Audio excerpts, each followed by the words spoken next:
शर्मा एक बार फिर से श्रीजी संस्कृत क्लासेस में आपका स्वागत करता हूं।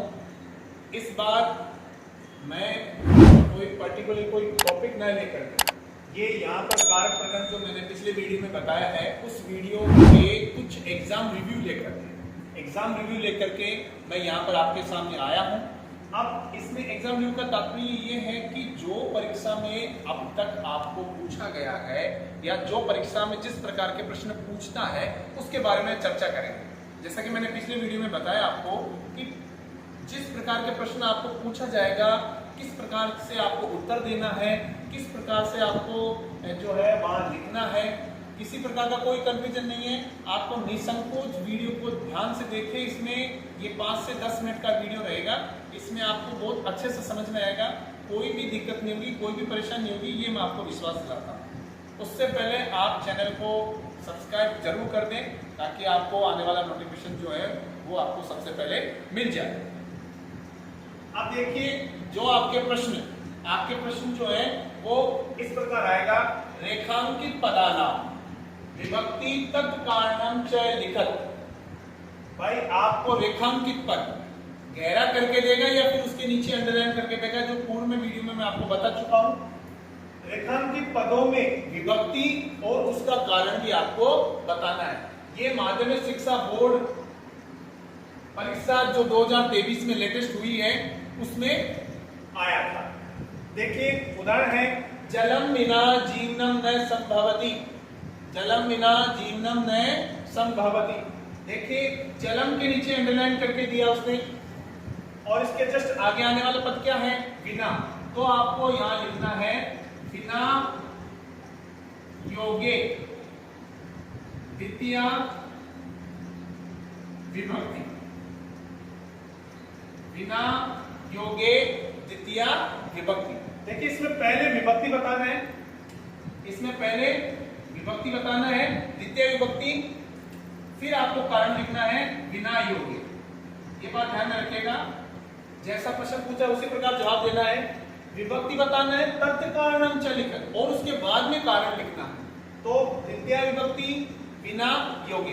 देखिए बिना के योग में द्वितीय, तृतीय और पंचमी ये तीनों विभक्तियां होती हैं। इनको याद करने का आप बचपन में टास्क वगैरह जो है वो आप देखे होंगे, उसमें 3 2 5 या 325 नंबर याद रख लीजिए। जहां बिना होगा तृतीय, द्वितीय और पंचमी ये तीनों विभक्तियां होती हैं। तो यहाँ पे अपने को द्वितीय विभक्ति थी, तो यहाँ पे द्वितीय विभक्ति बिना योगे। अगला उदाहरण है मृगा मृगई संगम अनुव्रजंती। मृग जो है वो मृगों के साथ पीछे पीछे अनुकरण करते हैं। अब यहाँ पे देखिए मृगई के नीचे अंडरलाइन करके दिया था उसने परीक्षा में 2023 की जो लास्ट ईयर परीक्षा लगी माध्यमिक शिक्षा बोर्ड की, उसमें मृगई के नीचे अंडरलाइन करके दिया। अब कंफ्यूजन में कुछ बच्चे ये हो गए, सर इसमें कुछ ऐसा वर्ड है ही नहीं जो उसके आगे आने वाला। देखिए संघ का मतलब होता है सह। संघ का मतलब क्या होता है? सह, मतलब साथ के अर्थ में। तो यहाँ पे आपको करना था सहयोगे। तृतीय विभक्ति कोमा लगाकर सहयोगी। तृतीय विभक्ति सहयोगी। इसी प्रकार देखिए वनस्य समीपे नदी बहती। वन के पास में नदी बहती है। अब देखिए अंडरलाइन करके दिया, उसके जस्ट आगे वाला पद समीपे आपको लिखना है। वहां पे समीपे योगे षष्ठी विभक्ति या षष्ठी विभक्ति समीपे योगे। समझ रहे मेरी बात को? षष्ठी विभक्ति समीपे योगे। अगला उदाहरण है जनानाम कृते मम सत्य प्रिया प्रियता अस्ति। लोगों के लिए मैं मेरे द्वारा सत्य प्रिय है। तो इसमें देखिए जनानाम षष्ठी विभक्ति का बहुवचन, जनानाम षष्ठी विभक्ति का बहुवचन, इसके जस्ट आगे आने वाला पद है कृते। तो आपको लिखना है षष्ठी विभक्ति कोमा लगाकर किसके योग में? कृते योगे। ये 2023 में जो लास्ट ईयर जो परीक्षा लगी है उसमें ये 4 प्रश्न पूछे गए। मैं आपको पीछे भी बता चुका हूं कि आपको 4 नंबर के 4 प्रश्न पूछता है, 4 नंबर के 4 प्रश्न पूछता है। इसी प्रकार माध्यमिक शिक्षा बोर्ड की परीक्षा 23 से पीछे वाले बैच में 2022-23 के बैच में जो 4 प्रश्न पूछे गए थे वो इस प्रकार है। तो न्यायाधिकरणम प्रति प्रस्थितो। अब मान लीजिए आपको अर्थ नहीं आ रहा है, अर्थ से कोई लेना देना नहीं है, आपको सीधी सिंपल सी भाषा में एक चीज पकड़नी है, जो अंडरलाइन करके देना है उसके जस्ट आगे वाले पद को पकड़ लीजिए। आगे वाले पद को पकड़ लिया। अब इसमें सबसे पहले न्यायाधिकरणम द्वितीय विभक्ति, रामम द्वितीय विभक्ति आप लिख देंगे द्वितीय विभक्ति, इसके योग में प्रति योग। मेरे हिसाब से कोई भी परेशानी नहीं है, आपको कुछ भी परेशानी नहीं है, बिल्कुल सीधी सिंपल सी भाषा में सभी चीजें समझा रहा हूं। आप बिल्कुल ध्यान लगा के वीडियो देखिए। एग्जाम रिव्यू बनाने का, ये वीडियो बनाने का मकसद यही था ताकि आपको ये ध्यान पड़ सके कि परीक्षा में किस प्रकार के प्रश्न पूछे जाते हैं और कैसे अपने को हल करना है। ठीक है, आगे देखिए। धेनु नाम माता सुरभि आसी। धेनु जो है, गायों की जो माता है वो सुरभि थी। अब यहाँ पे आप देख रहे हैं कि यहाँ पे तो कोई ऐसा संकेत दे ही नहीं रहा है जिससे हम विभक्ति का पता लगाएं। तो यहाँ पे देखिए संबंधवाचक, यहाँ पे संबंध जो है उसके योग में षष्ठी विभक्ति होती है। संबंध के योग में कौन सी विभक्ति होती है? षष्ठी विभक्ति। जहां किसी के साथ संबंध बताया जाए तो वहां षष्ठी विभक्ति होगी। तो अपन यहाँ पे लिख देंगे षष्ठी। धेनु नाम रामाणाम, देखिए रामस्य राम्य रामाणाम, तो धेनु नाम ये षष्ठी विभक्ति का बहुवचन है। षष्ठी विभक्ति है तो लिख देंगे षष्ठी विभक्ति। षष्ठी विभक्ति कोमा लगा करके संबंध योगी, संबंध योगी। इसी प्रकार अलम अति विस्तरेण। अब आप सोचेंगे सर अलम आपने 2 विभक्तियों में बताया, एक विभक्ति में बताया तृतीय विभक्ति में, एक विभक्ति में बताया आपने चतुर्थी विभक्ति में। आपको कंफ्यूजन होने की जरूरत नहीं है। चतुर्थी विभक्ति वाला जो था दैत्यव्य हरिम अली, सॉरी दैत्यव्य हरि अलम, जो दैत्यों के लिए हरि पर्याप्त है, वो चतुर्थी में। जब कोई चीज के लिए मना करना या निषेध आता है तो वहां तृतीय विभक्ति का प्रयोग किया जाता है। ये कह रहे हैं अति विस्तार करना बंद करो, अति विस्तार करना बंद करो, तो यहाँ पे तृतीय विभक्ति हो जाएगी। तो यहाँ पे लिख देंगे तृतीय विभक्ति कोमा लगा करके अलम योगी। तृतीय विभक्ति कोमा लगा देंगे अलम योगी। समझ में आ रहा है? अगला है रामय लव कुशो आसनार्धम उपवेश्यति। आप देखिए मैं आपको इसके नीचे निरंतर रखा है, इसके जस्ट आगे आने वाला पद क्या है? उपवेश्यति। तो यहाँ पे आपको लिख देना है उपविश्य धातु योगे। सबसे पहले यहाँ पे लिख देना है द्वितीय विभक्ति,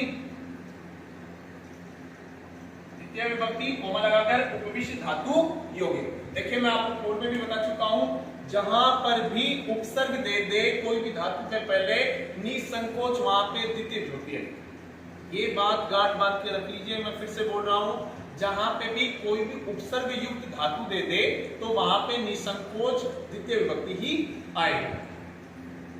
अब जो है वो माध्यमिक शिक्षा बोर्ड की परीक्षा 2022 में 2 प्रश्न जो है वो शुद्धिकरण के थे, परंतु उनको मैं आपके लिए बना दिया है और उसमें जो प्रश्न है उनका अभ्यास करते हैं। से नेत्रेण काण है अस्ति, वह आंख से काना है, वह आंख से काना है। अब नेत्रेण तृतीय विभक्ति है, पर यहाँ पे काना ही योग्य नहीं आएगा, यहाँ पे अंग विकार में आएगा। याद कीजिए मैंने तृतीय विभक्ति के बारे में चर्चा की थी और उसमें बताया था कि जहां पे अंग विकार की बात होती है वहां पे तृतीय विभक्ति होती है। तो यहाँ पे कर देंगे तृतीय विभक्ति अंग विकार, तृतीय विभक्ति अंग विकारे। अगला है उदाहरण, राजा भिक्षुकाय वस्त्राणि यच्छति। ध्यान रखिए यच्छति आए चाहे ददाति आए, बात दोनों का अर्थ है देने के अर्थ में। दोनों का अर्थ किसमें है? देने के अर्थ में। राजा भिक्षुकों के लिए, जो भिखारी होते हैं उनके लिए वस्त्र दान करता है।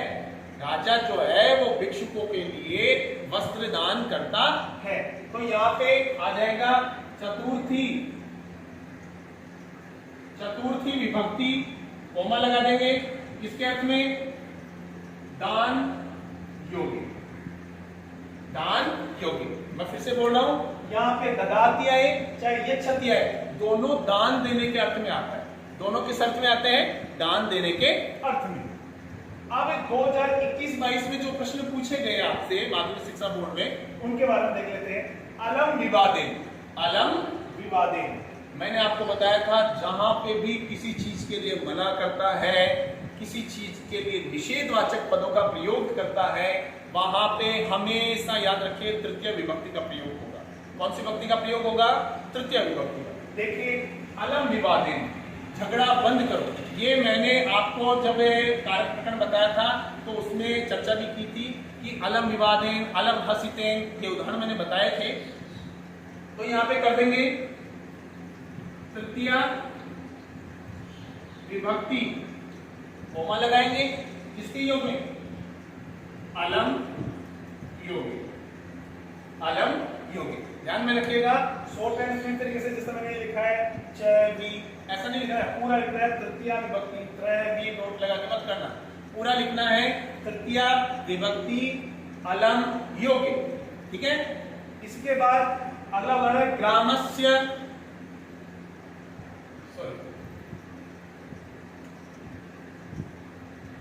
ग्रामम परितः जलम अस्ति, ग्रामम परितः जलम अस्ति, गांव के चारों ओर जल है, गांव के चारों ओर जल है। तो यहाँ पे द्वितीय विभक्ति, इसके नीचे अंडरलाइन देगा, यहाँ पे भी इसके नीचे अंडरलाइन है, तो इसके जस्ट आगे आने वाला पद क्या है? परितः। तो यहाँ पे लिख देंगे द्वितीय विभक्ति कोमा परितः योगे, परितः योगे। ये तो माध्यमिक शिक्षा बोर्ड में जो दो तीन साल में प्रश्न पूछे गए हैं उनकी बात की है मैंने।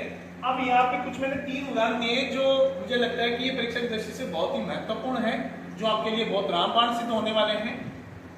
सीता गीतया सह पठती, देखिए तृतीय विभक्ति में सह साकम साधम वाला जो टॉपिक है, सह साकम साधम वाला जो पोर्शन है, उसमें से एक पूछता ही पूछता है। जैसा कि इसमें देखिए कन्फ्यूजन करने के लिए संग दे दिया। आप लोग कन्फ्यूजन नहीं होइए, सह नहीं देता है संग देते हैं, तो भी आप इसमें लिख दीजिए संग योग है तृतीय विभक्ति, या तृतीय विभक्ति के डॉट कोमा और संग योग। इसी प्रकार देखिए इसमें तृतीय विभक्ति किसके योग में? सह के योग, सह योग, यहां पे इसके अंडरलाइन दिया है। ठीक है, इस प्रकार देखिए पिता पुत्राय क्रुध्यति, मैंने आपको बताया था क्रुद्ध, ध्रुव है, ईर्ष्या, असूय, ये धातुएं आती हैं तो इनके योग में हमेशा कौन सी विभक्ति होती है? चतुर्थी विभक्ति होती है। कौन सी विभक्ति होती है? चतुर्थी विभक्ति। इसमें देखिए पिता पुत्र पर क्रोधित होता है, पिता पुत्र पर क्रोधित होता है, तो यहाँ पे क्रुद्ध धातु जहां अंडरलाइन कर दिया उसके जस्ट आगे आने वाला पद क्या है? क्रुध्यति। तो लिख दीजिए क्रुद्ध धातु योगे चतुर्थी विभक्ति, या यहाँ पे लिख सकते हैं चतुर्थी विभक्ति डॉट कोमा क्रुद्ध धातु योगे, क्रुद्ध धातु योगे। इसी प्रकार अगला लास्ट उदाहरण है बालकाय मोदकम रोचते, जहां पे भी रुच धातु का बात किया जाता है, अच्छा लगना। ठीक है, रुच्य प्रिय अर्थाणाम योगे चतुर्थी विभक्ति, रुच्य प्रिय अर्थाणाम योगे चतुर्थी विभक्ति एक सूत्र होता है, हम आपको सूत्रों के चक्रों में नहीं उलझाएंगे। यहाँ पे देखिए बालकाय मोदकम रोचते, बालक को लड्डू अच्छा लगता है, बालक को क्या अच्छा लगता है? लड्डू अच्छा लगता है, तो रुच धातु योगे कौन सी विभक्ति हो जाएगी? चतुर्थी विभक्ति। यहाँ पे करेंगे आप चतुर्थी विभक्ति कोमा रुच धातु योगे। हम यहां तक आपको जो है एग्जाम रिव्यू के बारे में मैंने चर्चा की। ये एग्जाम रिव्यू का मैं फिर से बता देना चाहता हूं, चर्चा करने का तात्पर्य यही था कि आपको ये ध्यान पड़े कि परीक्षा में किस प्रकार के प्रश्न पूछे जाते हैं। अभ्यर्थी कई तनाव में रहते हैं, तनाव में रहने की कोई भी आवश्यकता नहीं है। आप तनाव में रहेंगे तो जो कुछ पढ़ेंगे वो सब कुछ गायब हो जाएगा। मुझ पर विश्वास रखिए, मैं आपको इतना बढ़िया कंटेंट उपलब्ध कराऊंगा कि दोबारा किसी भी शिक्षक से आपको पढ़ने की आवश्यकता नहीं होगी और 100 में से 100 जो नंबर हैं वो लाने की आप जो है वो काबिलियत रखेंगे। अगले जो है वीडियो में हम फिर से मिलेंगे व्याकरण का अगला टॉपिक, प्रत्यय का टॉपिक को लेकर के। तब तक के लिए देखते रहिए श्री जी संस्कृत क्लासेज कक्षा 10। जय हिंद, जय भारत।